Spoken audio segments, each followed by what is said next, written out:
Well, for some, in the 1890s, the British wanted to build railways from Mombasa to Nairobi and then to Uganda.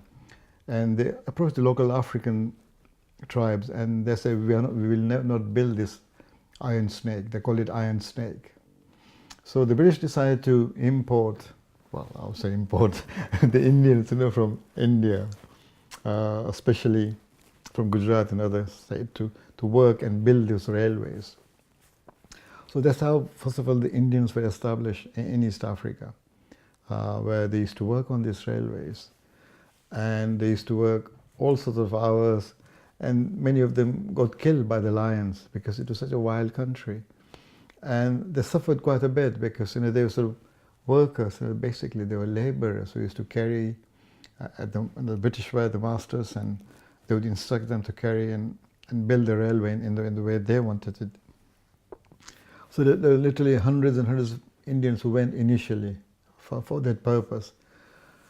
But I think what history doesn't mention is that there are a lot of Gujaratis who were there before as traders, especially in Zanzibar, in Mombasa and Dare-salaam, where they were well before the British decided to import the Indians to work on the railways. And their sole purpose was to trade. They were traders, and they would trade with Arabs, from the sort of, if you look at Oman, from the Arabian Peninsula to East African coast. And this trade, anything from spices, and they would exchange goods for something else and so on, or barter something. So those were the sort of trading links which were established. And the point which you just raised about, yes, I think some of the people were not doing so well in Gujarat.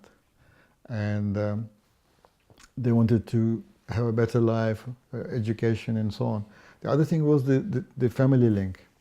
I think, say for example, if once my father went to Masindi and so on, and then he sent a passage to my uncle. I said, look, please, you come and come to Africa. There's a lot of opportunities here, and you'd have a good life here.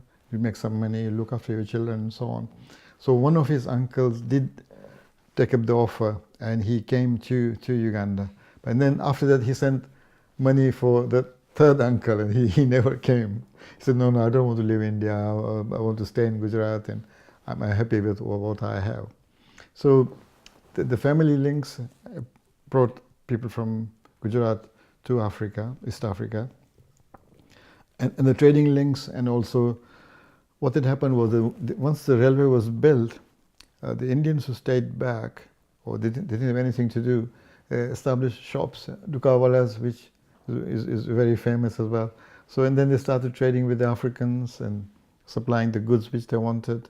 And that's how they flourished, built schools, hospitals, and either through the community, and had a proper living.